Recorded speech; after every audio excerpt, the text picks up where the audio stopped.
As a young man, heard the sky's the limit. First thing first, I'ma break through the ceiling. One life jam, but it feels infinite. One life damn, then I better go get it. This podcast is being brought to you by the Reyes Group at IA Private Wealth. That is made up of myself, John Reyes, a wealth advisor, and Jillian Seguin, an associate wealth advisor. Okie doke, let's go. Okay, I don't know what we're doing. Let's go. You're starting. Okay, hi.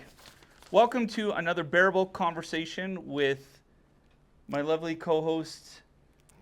Jillian Seguin, Yeah.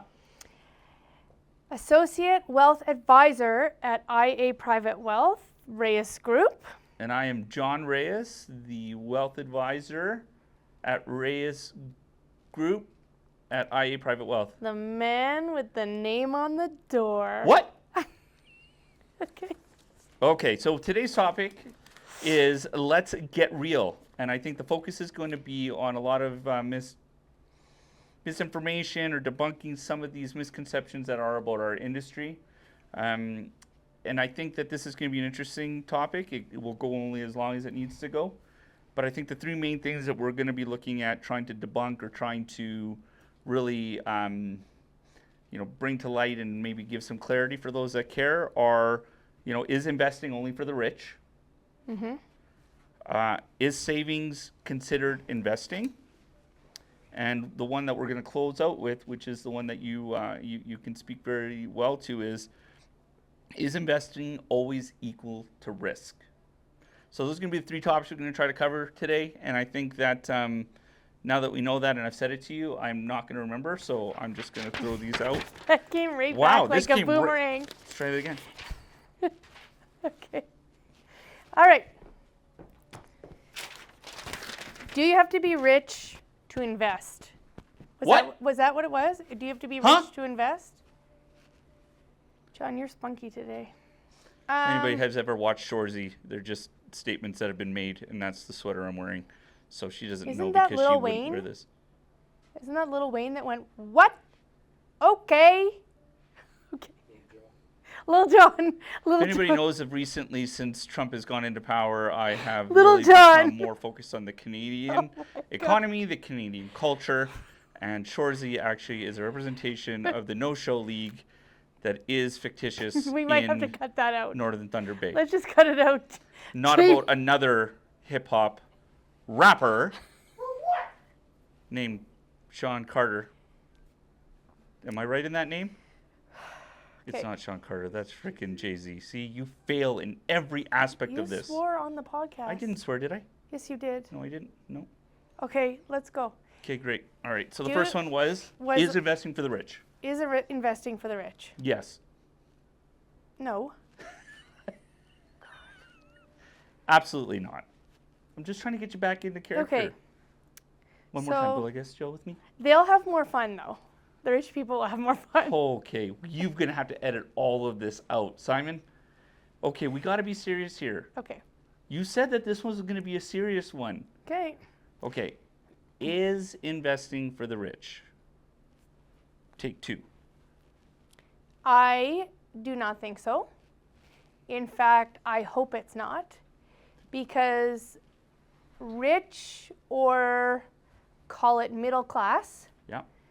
you need to have investments these days in order to retire. It's just the reality of the situation. You cannot bank on the equity in your house anymore. You cannot bank on the pennies that have fallen into your couch or that you're hiding under your mattress anymore. You have to keep up with inflation. You have to keep up with a lot of other factors. And so investing is really, unless you're going to have a huge inheritance down the pipeline or some kind of windfall, the only way to keep yourself in a position that you'll be able to afford the cost of living. Everything that you said there is very valid, and I think again is what I would deem to be, and this is not a comment on you. I'm just stating it. Is that that's a mainstream thinking process of when we defined is investing for the rich. Part of where I grew up and how I grew up in the area of the city that I grew up, you learned very quickly the definition between rich and wealthy. I knew a lot of people that were rich, right? But we didn't know very many people that were wealthy. And I think that the rich mindset is unfortunately something that has plagued a few different generations in this country and has given them the false beliefs of what it takes to get to the end line or the finish line, as it were. And what that is, you know, a definition of retirement or comfortability. And those that are wealthy have really understood what it takes. And I choose wealth over rich any day. And so if you really want to go lose your money, then yeah, investing is for the rich, right? Because those are the people that are looking for the quick buck. Those are the people that are trading every day. Those are the people that are thinking that they're going to make their money in the market. And there are advisors that will service that. There are platforms that will service that. But I guarantee you that as Reyes Group, as what is Jill and what we are, and the focus that we have in our culture and what we preserve here, we manage money for, you know, what we would consider to be wealthy people. And wealthy people is not the figures that are in your bank account. Wealthy is in knowledge. Wealthy is in how you want to be as a person. Wealthy is in how you see the world. And every day in the world, that is what you should aspire to be. So yeah, I think investing the wrong way is for the rich, but it's not the type of people we want to associate ourselves with.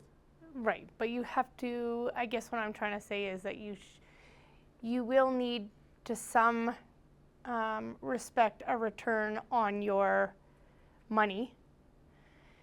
You know, we do financial planning very often. John and I, that's one of our offerings, or one of our strategic processes that we do with our clients. And when you do a financial plan, there's always a baseline of return that's used for the software when they do your whole financial planning. So obviously you're pumping in your goals in life, what age you want to retire, when you want to buy a new car, when you want to buy a vacation property, when you want to downsize your house, all of those things. And then that magic algorithm will put out or spit out a plan that says you need to be getting this type of return on your money today, and you need to be saving this amount each year to get to those goals. And I think the baseline is usually about 4%. So when we say investing is for the rich, investing is for the rich, you don't have to be exposing yourself to huge amounts of risk to become rich. Or careful, you're touching into one of our other topics, so we want to make sure we save it for that point. Yeah, so I'm just saying you do have to have some type of return on the money. Because as we saw in COVID, right, didn't matter what asset you had, whether it was an equity, whether it was fixed income bonds, or whether it was just your dollar. Everything was eroding in value, right? Inflation made grapes $9. Let me tell you something, and I think that, you know, sometimes I'll step over the boundaries, and I'm going to share with you what happens behind the scenes. Is, you know, what you see here at the end of the day is a product of a bunch of great minds that come together. Whether it's Sharm, whether it's Simon, whether it's Jamie, whether it's Jill, or whether it's I, and all of the work that gets into going to this, and Megan as well, that comes into making these types of podcasts. I don't always agree with the way that they go, right? I don't like the approach sometimes about that we go to the data and we focus on the data. And what was told to me was, John, that is important because those are the things that people are going to come to. So I wish that we could have a client out here and could give you their account of the experience, because Jill's right. We all have to eventually get to that point. But often the success of the clients that I see coming through the doors of Reyes Group start with the real life approach of what I'm bringing to the table, and that's why I think there is a good blend. Yep. Right? Because to get to the point of having the financial plan and getting the data and getting that are all very much legitimate aspects of what we have to get done. What I refer to about the difference between being rich and wealthy and all of the different aspects is it's the mindset, right? And that's what I try to talk about. So when a client comes in here and they've lost their parent and they've inherited a property and they don't really understand the ins and outs and the nuances and the handshakes that maybe mom or dad were doing with the tenant and the everything, you know, they can rely on the experience. I evolved from saying street smarts, but the experience that I bring to the table, where we can get us to a point where we can take all that raw data, get it into a usable format so that we can get things done so that everybody feels more comfortable.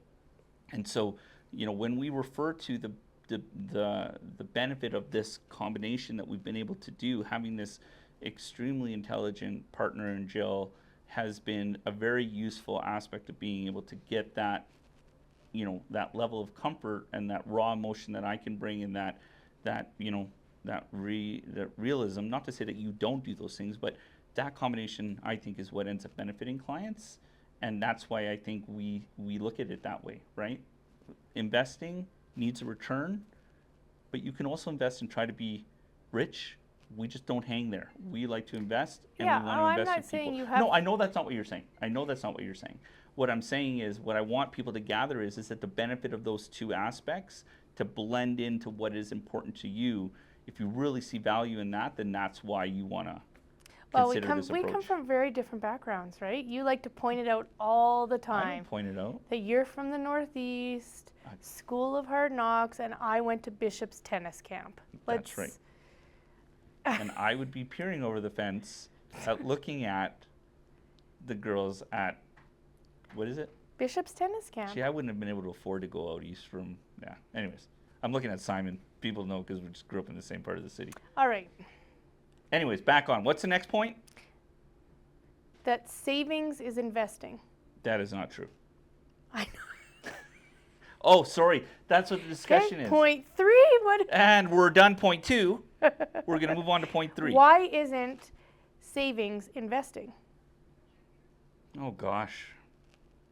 I think we touched on a previous podcast or a few different ones. I know we have, because this is an ongoing debate that we always have is, just because you accumulate money or excess money to what you perceive to have meeting your day-to-day obligations, I would think it's a tremendous mistake that you take that money, you've just barely covered your expenses, you're like, I'm just going to go buy Bitcoin, right? Or I'm just going to go buy this.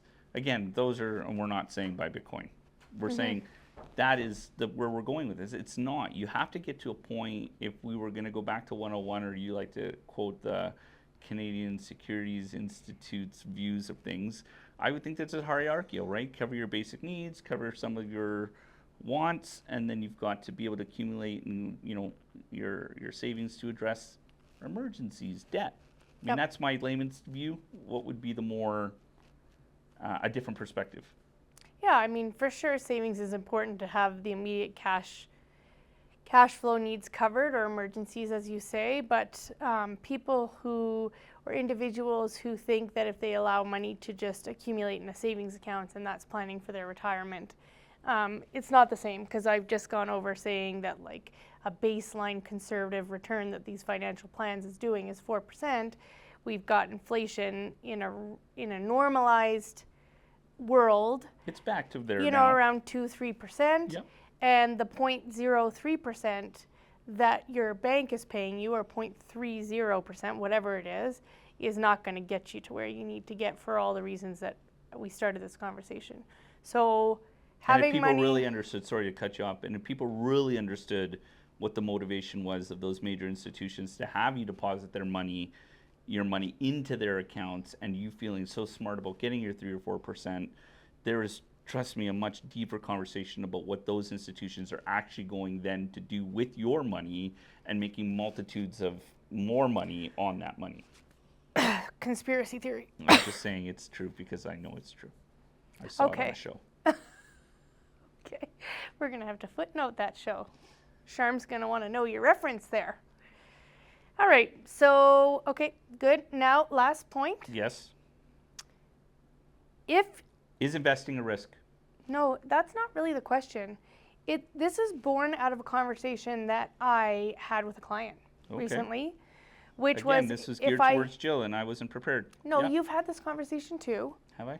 Yes, as investment advisors who are generally operating in the markets, right?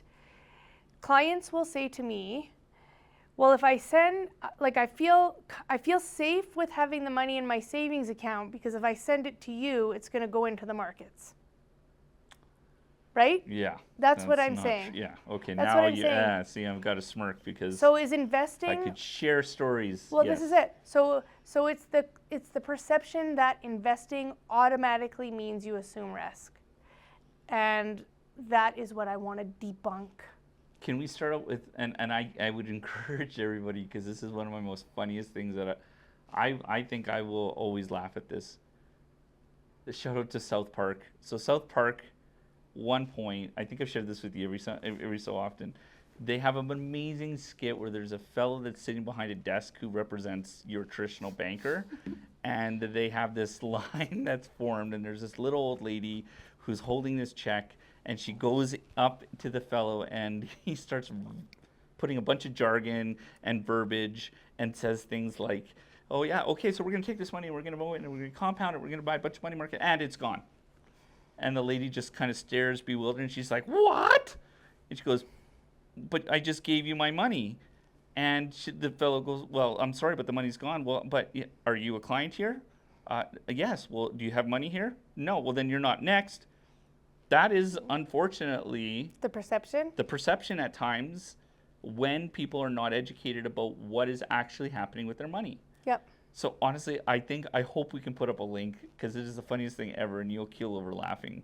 But yeah, please now continue on with that about what is it that they should be doing to make sure that they don't feel that way. Yeah, so I think, They again, being the public.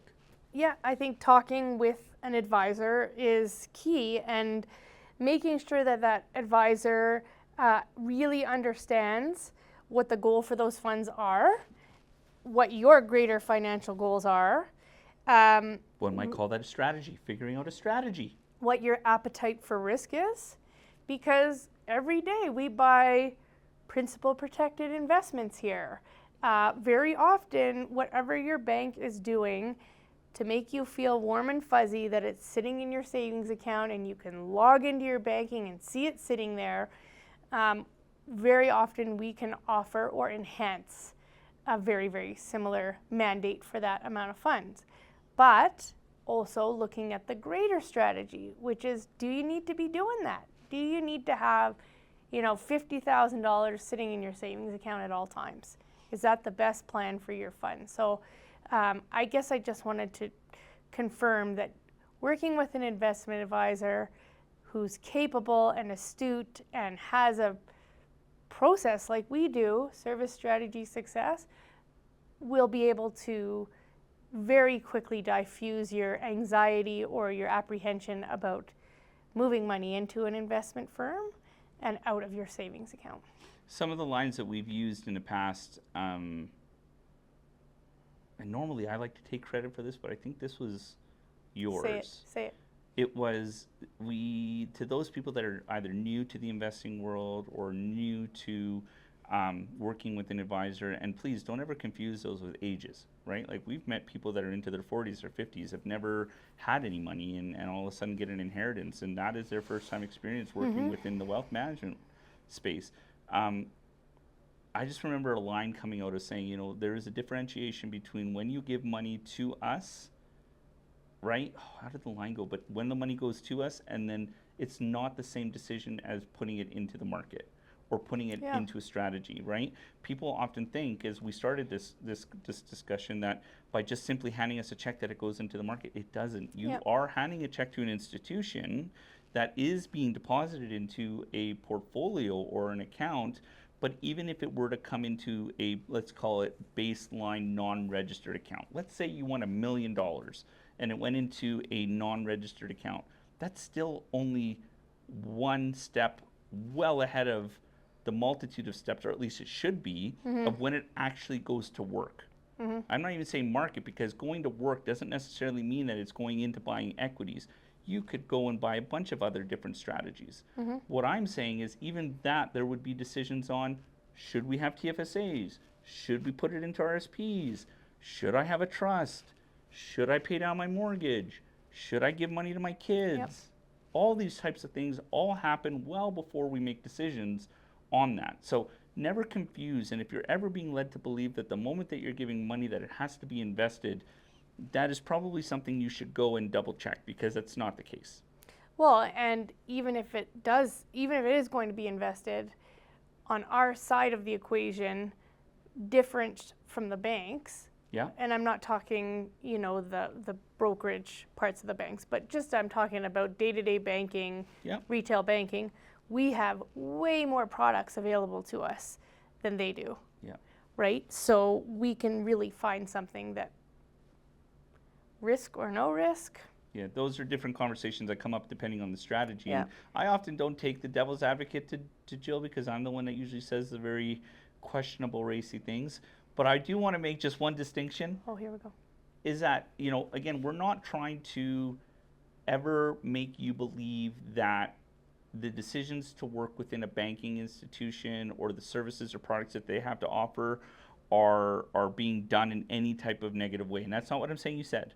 What we are trying to say is it's a very difficult, it should not be a difficult decision for you to make. And I often feel that institutions work very hard at structuring their brand as a one-all be-all solution. And that, for me, is conflicting, right? What do you mean? You have to explain. So what I mean by that is, at Reyes Group, we work strong about protecting our brand, right? But we're protecting our brand because we want people to work with us that understand our culture, our values, and the way that we look at how we educate, right?